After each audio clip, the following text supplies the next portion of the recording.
자, 백승호 선수의 버밍엄 시티 이적 오피셜이 떴습니다. 이 버밍엄 시티로의 이적설은 비교적 최근에 나왔지만 가장 강력하게 연결되면서 백승호 선수의 버밍엄 시티 이적이 굉장히 또 빠르게 현실화되겠구나라는 예상을 하게끔 만들었는데요. 결국은 실제로 이적이 성사됐습니다. 백승호 선수의 활약 과연 어떻게 될지 지금부터 한번 알아보도록 하겠습니다. 사실 이 백승호와 버밍엄은 앞에서도 말씀을 드렸지만 이 백승호라는 선수가 이번 겨울 이적 시장에서 국내 또 주요 이슈로 떠올랐을 때 버밍엄 시티가 앞에서부터 먼저 등장을 하진 않았다는 걸 많은 분들이 알고 있을 겁니다. 본인이 워낙에 익숙했던 독일 무대에 관한 이야기도 있었고 이후 썬덜랜드에 관련된 이야기도 있었지만 그 과정에서 워크 퍼밋 등의 이슈가 있었다는 걸 이제는 많은 분들이 알게 되는데요.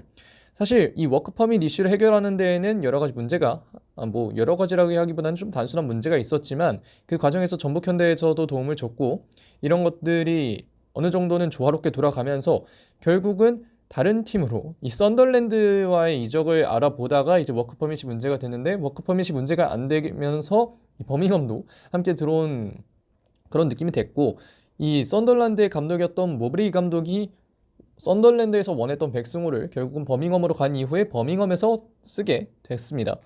이 모브레이 감독에 대한 이야기는 뒤에서 또 하겠고요. 계약 기간은 2년 6개월이라고 또 많은 분들이 예상을 하고 있습니다.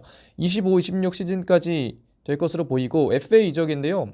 사실 FA 이적은 연봉이 상당히 중요한 문제이기도 하잖아요. 꿈을 찾아서 가지만 연봉 또 포기할 수 없는 요소이기 때문에 그 요소를 어느 정도는 충족하면서 갔다는 것 역시 잉글랜드 자체에서 돈이 많이 돌기 때문에 이런 것 역시 함께 가능하지 않았을까라는 생각을 하게 됩니다. 자, 그럼 일단 버밍엄 시티라는 구단에 대해서 좀 살펴볼 필요가 있겠는데요. 팀은 현재 굉장히 또 명성과 다르게 많이 떨어져 있는 상황입니다. 이브 리그인 챔피언십에서 현재 22, 다만 강등권과는 승점 차가 있으면서 강등까지 당하진 않겠다라는 생각이 들지만 어쨌든 버밍엄 시티라는 팀의 어떤 그 네임밸류에 비해서는 너무나 안타까운 성적을 거두고 있는 중인데요. 연고지는 버밍엄입니다. 많은 분들이 또 이제 버밍엄 시티를 찾아가게 될 것으로 보이는데 런던 그리고 맨체스터 사이에 있고요. 아스톤 빌라와 지역 라이벌을 이루고 있는 버밍엄 시티입니다. 한국 선수와의 인연은 남자 선수는 백승호가 이제 처음으로 들어가는 거지만 조소현, 최유리 등의 선수가 이 버밍엄 시티에서 뛰면서 한국 선수가 아예 익숙하지 않은 팀은 아니라는 것을 또 알 수 있겠는데요. 그만큼 버밍엄 시티에서 백승호 선수가 또 좋은 선례를 만들어 간다면 향후에도 좋은 선수들이 또 이적을 할 수도 있을 것으로 보입니다. 자, 이적 사가를 앞에서 얘기도 했지만 조금 더 간단하게 정리를 해보자면 첫 번째 단계는 역시 아시안게임 금메달입니다. 이건 고영준 선수의 이적 때도 이야기를 했었지만 가장 중요했던 건 역시 군 문제 해결이죠. 물론 본인의 3년 계약이 끝나는 것도 있지만 어쨌든 군 문제가 해결되면서 그 과정에 조금 더 도움이 됐습니다. 주장으로서 금메달을 얻었기 때문에 조금 더 뜻깊은 금메달이 아니었을까라는 생각이 드는데요.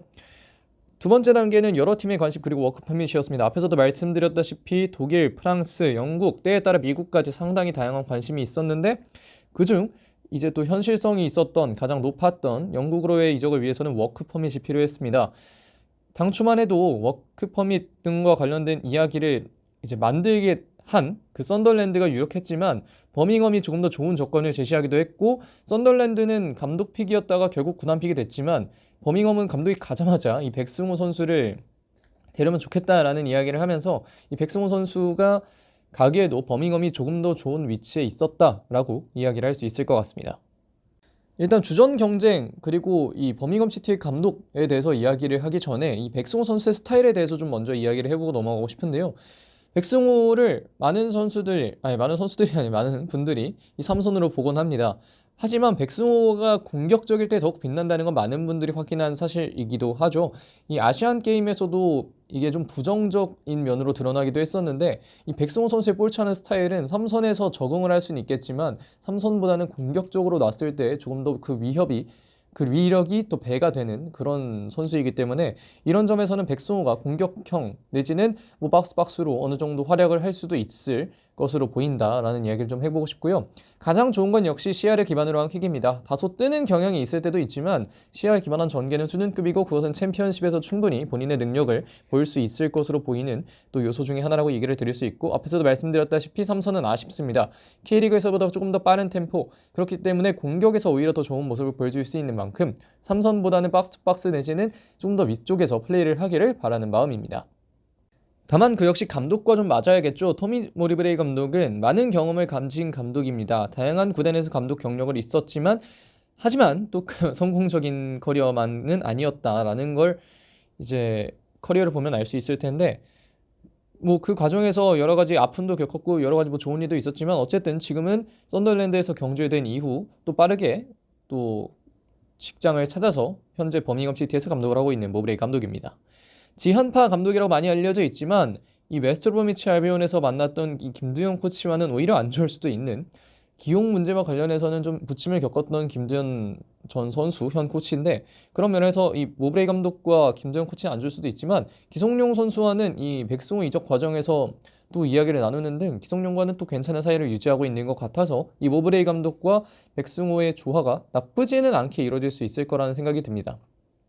다만 이제 3미들을 사용하는 과정에서 더블 볼란치를 쓸 확률이 좀 더 높다는 점이 이 백승호의 앞서서 말씀드렸던 그런 여러 가지 포인트들에서 백승호가 잘 적응할 수 있게끔 또 만들어줄지 아니면 적응을 어렵게 만들어줄지에 대해서 좀 지켜봐야겠지만 이 3미들을 주로 사용한다는 점에서 백승호에게 우선적으로는 맞게 돌아갈 수도 있다는 점, 이 모브레이 감독의 기용 상황에서 알 수 있을 것 같습니다.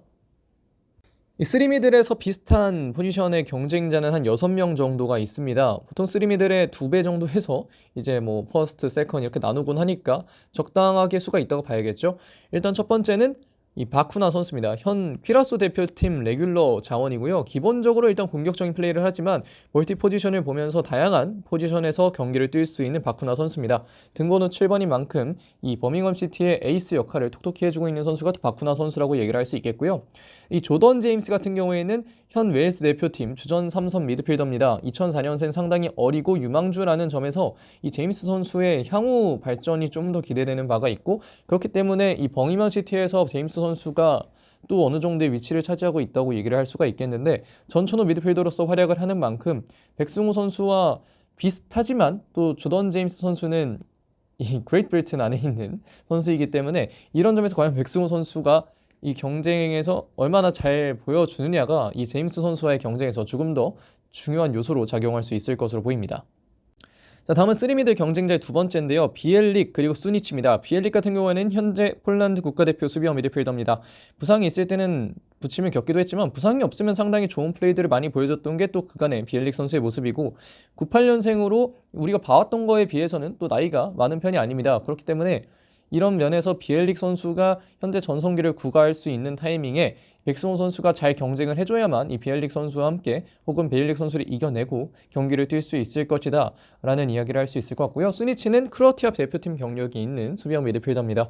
수비형 미드필더에서 주로 플레이를 하고 이 뭐 다른 선수들과는 좀 차이가 있지만 수비형 미드필더 자리에서는 또 괜찮은 모습을 보여준다는 점에서 백승호 선수가 역시 또 지켜보고 가야 할 만한 선수가 수니치 선수라고 얘기를 할 수 있을 것 같습니다. 자, 마지막으로 이 두 명의 선수까지 하면 이 3미들 경쟁자를 다 확인하는 건데요. 첫 번째는 이 도젤 선수입니다. 잉글랜드 연령별 대표팀 출신이고 원소속팀은 QPR인데 최근에 또 급하게 임대 영입을 한 선수가 이 도젤 선수입니다. 보다 공격적으로 플레이를 할 수 있는 선수고 이 99년생 여전히 나이가 어린 선수이기 때문에 이 도젤 선수가 보여주는 이 폭발적인 움직임이나 이런 것들이 또 백승호 선수가 보여줄 수 있는 뭐 시야 기반 패스에는 또 다르게 경쟁 포인트가 될 수 있을 만한 요소라고 생각을 하고요. 이 미요시 같은 경우에는 일본 A대표팀 출신이고 이 5경기 정도를 뛰었습니다. 현재 A대표팀에서 불리고 있는 선수는 아니지만 그래도 어릴 때부터 이 대표팀에서 경험이 있으면서 또 유망한 자원으로 이 주목을 받았던 선수고요. 또 공격적인 자원이고 윙과 이 2선 중앙을 주로 보는 선수인데 최근에는 윙에서도 출전하는 빈도가 좀 늘으면서 뭐 직접적인 경쟁자는 아닐 수 있어도 미요시 선수도 비슷하게 또 경쟁을 할 수 있을 만한 선수라고 얘기를 할 수 있겠습니다. 자, 여기까지 백승호 선수의 활약은 어떨지에 대해 고민을 해보면서 백승호 선수의 뭐 이적 사가, 백승호 선수가 어떤 플레이를 하는지, 경쟁자는 누가 있는지, 또 감독은 어떤 스타일의 기용을 하는지에 대해서 좀 간단하게 알아봤습니다. 백승호 선수를 응원하는 또 한 명의 축구팬으로서의 입장에서 백승호 선수가 좋은 활약 보여서 본인의 이전의 그 네임밸류를 다시 한번 되찾았으면 하는 마음이 있고요. 백승호 선수가 버밍엄 시티에서 부상 없이 좋은 활약 보여주면서 앞으로 저에게 더 많은 기대를 주기를 바라도록 하겠습니다. 이번 영상은 여기까지 하겠습니다. 고맙습니다.